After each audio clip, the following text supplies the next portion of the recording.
In this video, I'm going to demonstrate and explain how to make a high quality mortise and tenon joint.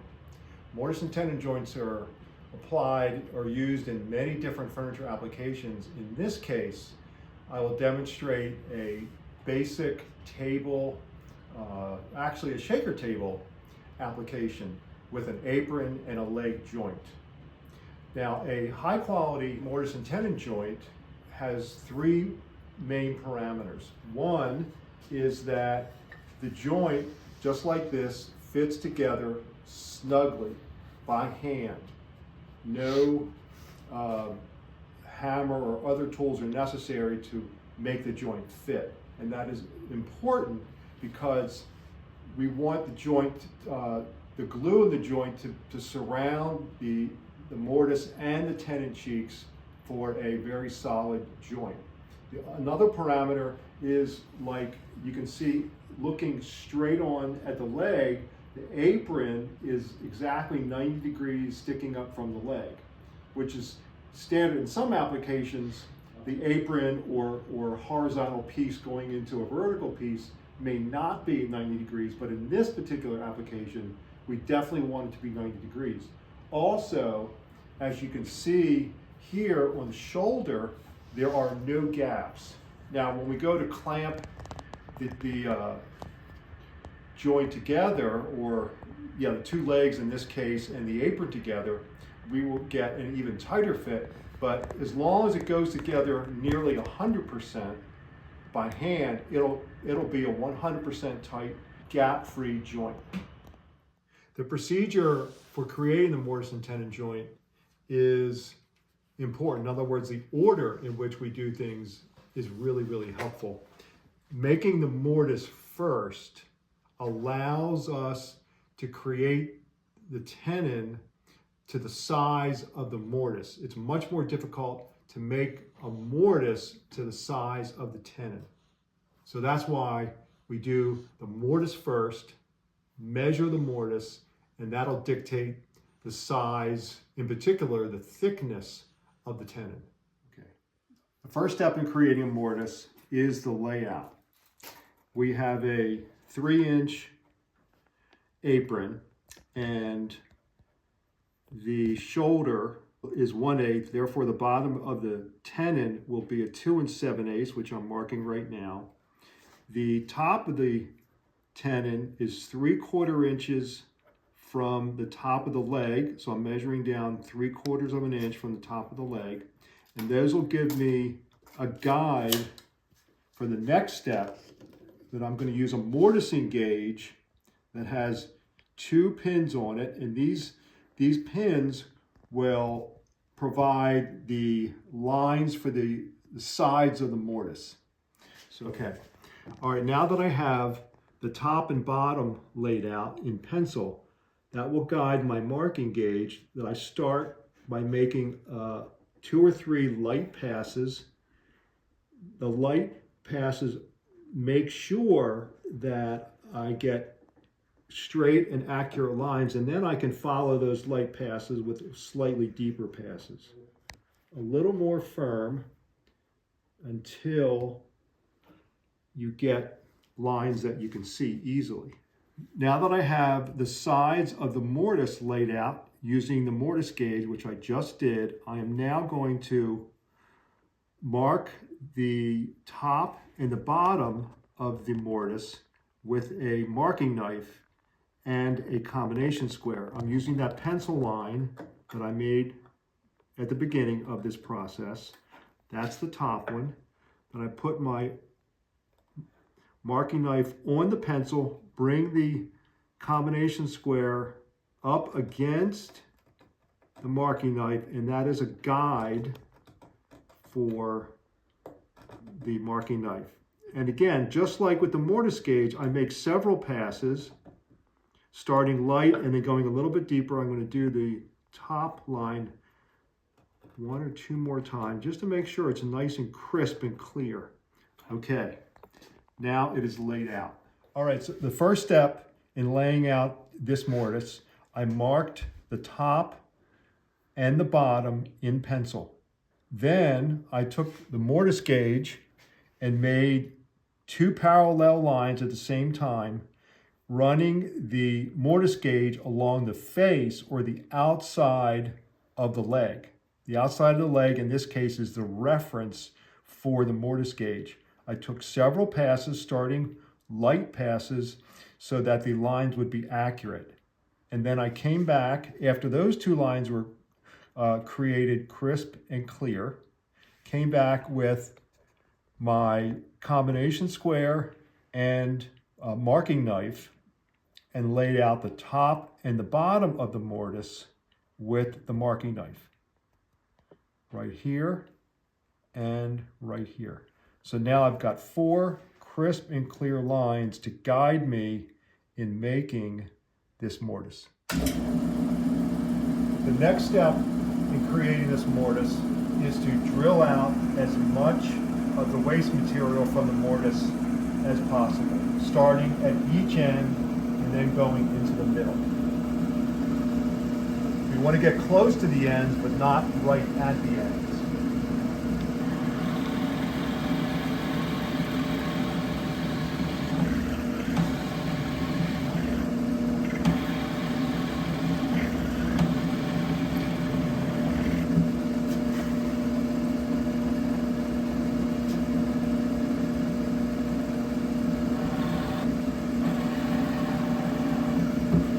Then I'm going to go next to this last hole, not overlapping. I will attempt to overlap later, but right now I'm just going to go side by side.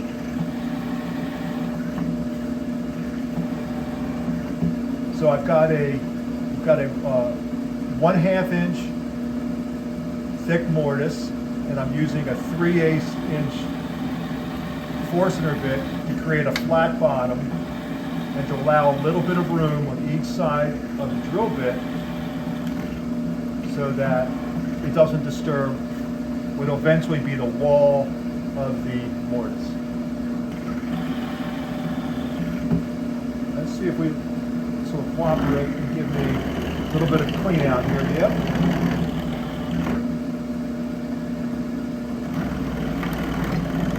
Got to hold the leg or sample, as I'm doing, firmly in order for the Forstner bit to clear out in between these holes.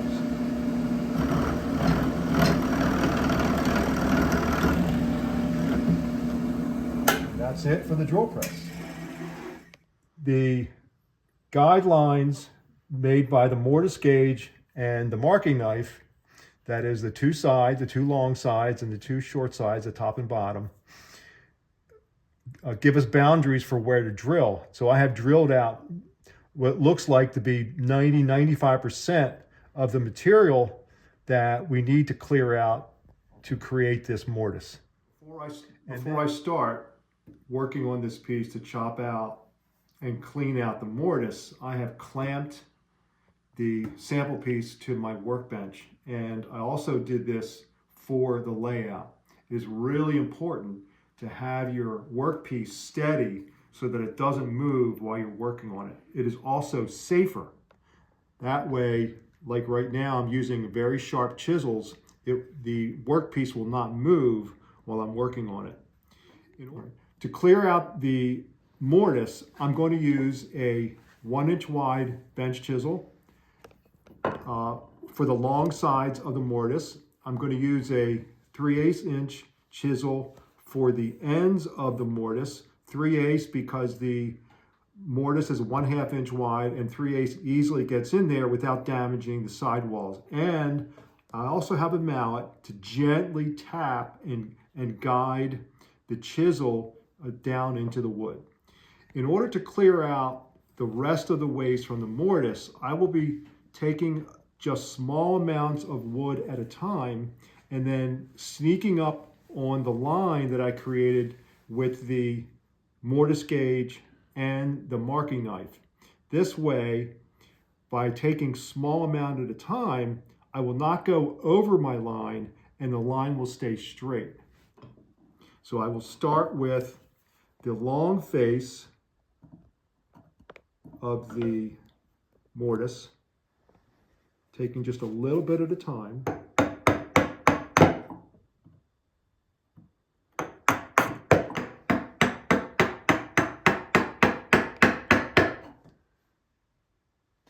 So I'm looking and seeing how much material I have left and placing my chisel carefully, again, not to do too much.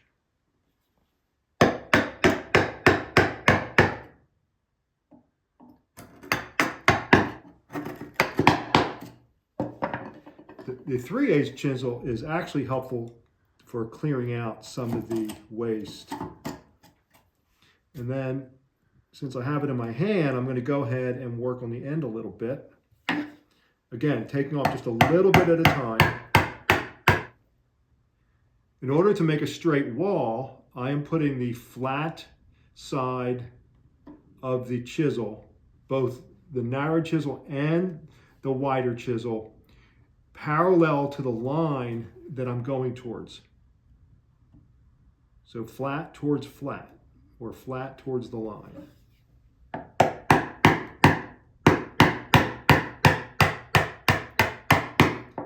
If you try to take off too much at one time, the danger is that the wood will push the chisel beyond the line that you've laid out where you want to be, which of course you don't want to do. That's why you take off just a little bit at a time.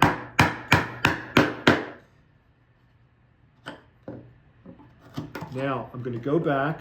Later on I can go back and clean that out again. The cleaning out of mortise is a bit of a back and forth medley of chopping out some on the long face and then chopping out some on the short face. That's a very natural process. And I also like to work, I can look down in the mortise and I can see that the bottom needed a little bit to be taken out before I go back to the top again. Sharp tools are very important. One, because they're more accurate and they will follow the line much better, but they're also safer because they will follow where you put it. A dull tool may start out where you want it, but could easily skip out of the line or anywhere on the wood. Sharp tools are necessary for accuracy and safety.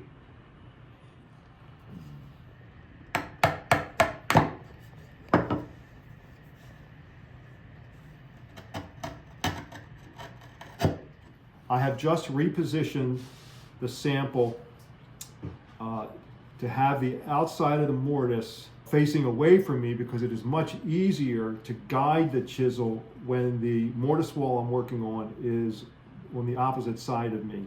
I'm putting the flat, again, the flat of the chisel parallel to the line that I'm working on, which is what I'm going to do right now on this side, which hasn't been chiseled out yet.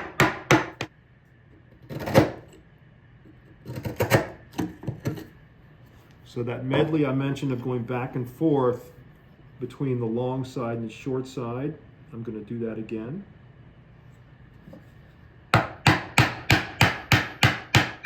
Look at the side of the chisel. That is pretty much perpendicular. If anything, the handle is slightly this way, that is toward the top of the sample leg, and that means that the bottom of the chisel is in a little bit. So in other words, I haven't taken off too much. I've got extra I can take off, but we want the sides of our mortise to be vertical, and that is pretty close to vertical. Another reason for sharp chisels is that it's much, much easier to take off a very small amount, whereas a dull chisel, it's going to be, you're going to have a lot of difficulty finding a place for it to stay because it just doesn't want to grab. The sharp chisel wants to grab. And in that case, grabbing is good. Now I'm going to go into the line. I have very little left here.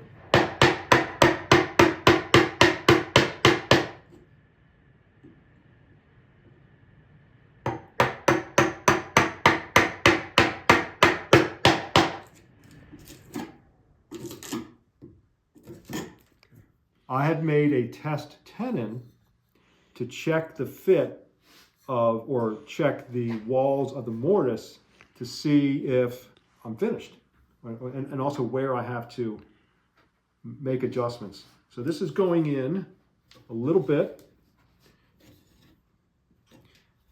and we've got a little bit to clear out. So I can look down and see in the back that I got to take some off, and I'll get a better view of the ends.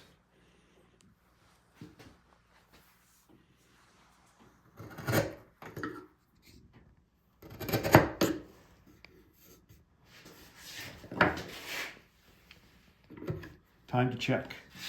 Now, one thing that I did with this tenon sample piece is I chamfered or angled the edge of these, which we will do with our actual tenons as well, so that it gets a nice easy start into the mortise and doesn't damage the top edges of the mortise.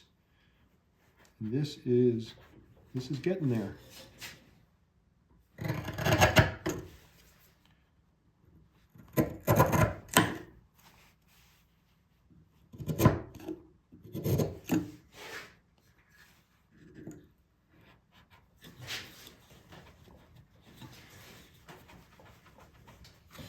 That is super close. I put a line on this tenon sample to let me know when I have gone deep enough. And we can see that the mortise is just about clean enough to get in fully into, but not quite, almost there.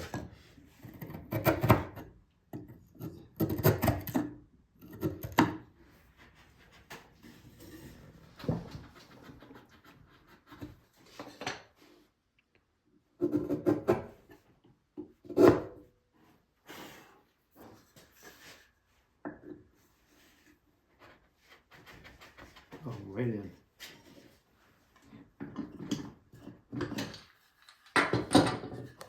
The fit is rather snug, but I was able to get it in by hand.